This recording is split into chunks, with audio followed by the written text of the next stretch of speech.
Bismillahirrahmanirrahim. Wassalamualaikum warahmatullahi wabarakatuh. Alhamdulillahilladzi hadana lihada wa ma kunna linahtadiya laula an hadanallah. Laqad ja'at rasulur rabbina bil haqq wa nudu an tilkum janatu ristumuha bima kuntum ta'malun. Jamaah salat subuh yang dimuliakan oleh Allah Subhanahu wa taala. Pada hari ini kita akan membacakan satu ayat yang mana Allah Subhanahu wa taala menerangkan tentang salat subuh. Siapa memanjangkan doa, memanjangkan ayat yang dibaca di dalam salat subuh, maka mereka senantiasa dalam perlindungan para malaikat. Salat subuh merupakan salat yang disaksikan oleh para malaikat. Sebagaimana Allah berfirman, A'udzubillahi minasyaitonirrajim. Bismillahirrahmanirrahim. Wal Qur'anal fajri innal Qur'anal fajri kana masyhuda. Al-Isra 78. Yang maknanya, dan lakukanlah salat subuh, sungguh salat subuh itu disaksikan oleh para malaikat. Al-Isra 78. Jadi sholat yang paling istimewa, sholat di mana sholat paling banyak pahalanya, sedikit rakaatnya, yaitu sholat subuh. Maka kemarin Allah katakan siapa tidak datang sholat subuh maka dicap sebagai penjahat. Jadi orang yang sangat buruk, orang yang meninggalkan sholat subuh apalagi, maka sholat subuh jangan sampai kita tinggalkan, jangan sampai kita diperbudak oleh mata ini, ngantuk, kemudian kita lanjutkan tidur lagi setelah sahur.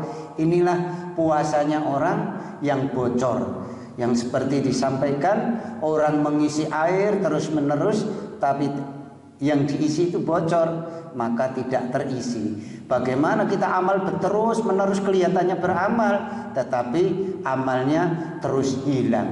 Artinya apa? Kita tidak diberi pahala oleh Allah Subhanahu wa taala bila senantiasa tidak memperbaiki amal kita. Itulah jamaah yang dirahmati Allah Subhanahu wa taala, nasihat Allah lewat surat Al-Isra ayat 78. Dengan demikian, kalau begitu setiap sholat subuh saya jangan sampai telat, saya harus berangkat. Kemudian apa yang harus kita baca? Yaitu membaca ayat kursi. Ayat kursi kita baca sehingga kita dijaga para malaikat. Saat sholat subuh dikumandangkan, kita pasti akan bangun.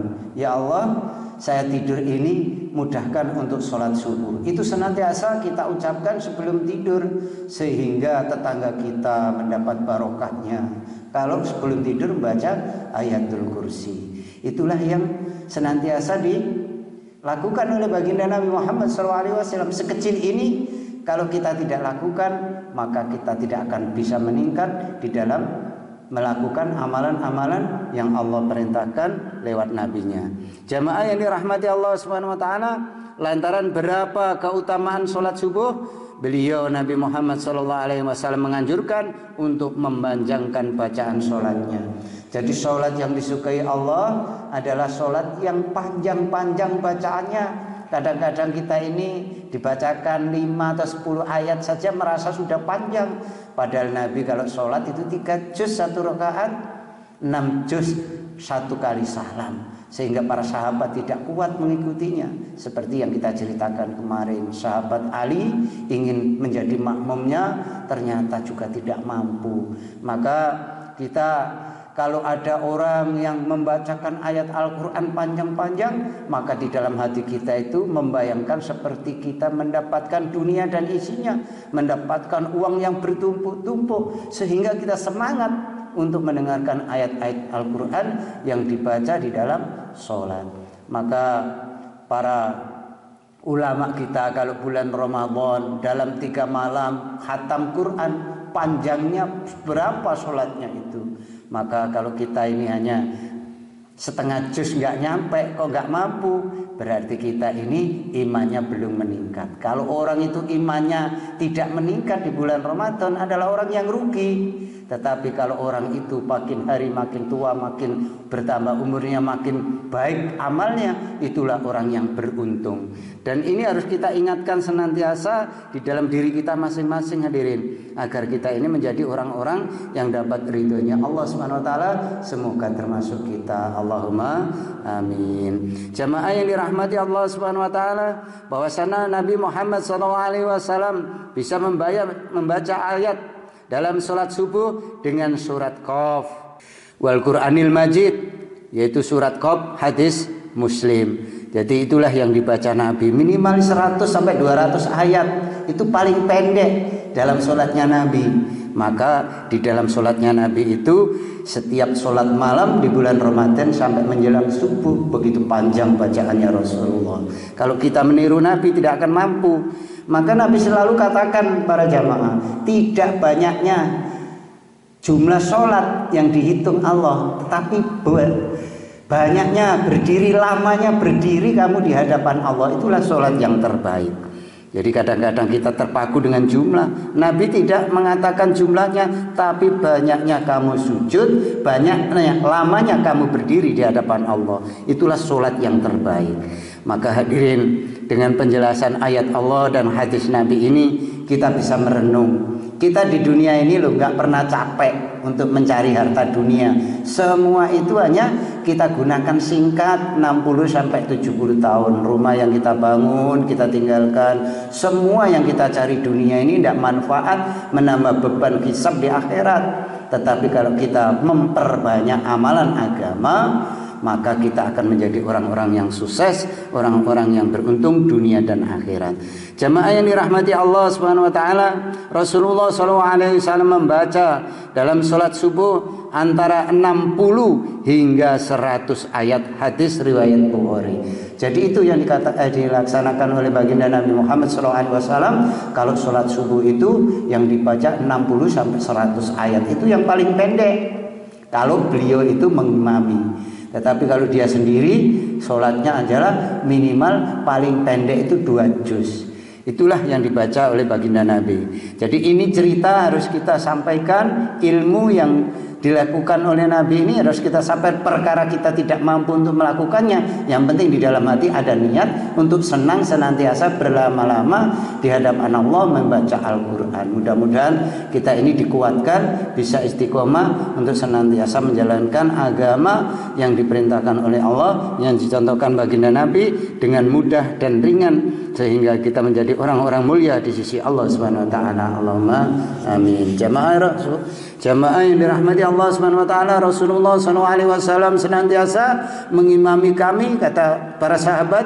Beliau membaca Al-Fatihah dan 2 surat dalam salat zuhur dan salat asar pada 2 rakaat yang pertama, dan terkadang beliau hanya mendengarkan 1 surat saja kepada kami. Itulah yang disaksikan oleh para sahabat. Jadi kalau sholat duhur dan sholat asar itu juga panjang-panjang yang dibaca baginda Nabi. Kemudian para sahabat hanya dengan mendengarkan saja. Beliau memanjangkan rakaat pertama dari sholat duhur dan memendekkan yang kedua. Jadi kalau sholat duhur Nabi itu rakaat pertama panjang. Maknanya apa? Kita sambil menunggu jamaah yang telat, yang masih wudhu itu bisa mengikuti dengan sempurna sholat berjamaah. Maka kita ini biasa kita tengok belakang itu yang belum datang siapa, yang biasa jamaah siapa, kita tunggu. Karena Nabi selalu melaksanakan seperti itu. Jangan kita ini untuk mempercepat ketika jamaah yang istiqomah itu belum datang, kita cepat-cepat untuk khomat. Ini enggak diajarkan oleh baginda Nabi. Hadis riwayat Bukhari. Ini saja 2 hadis dan 1 ayat yang bisa kita bacakan di dalam kitab At-Taqrib ini.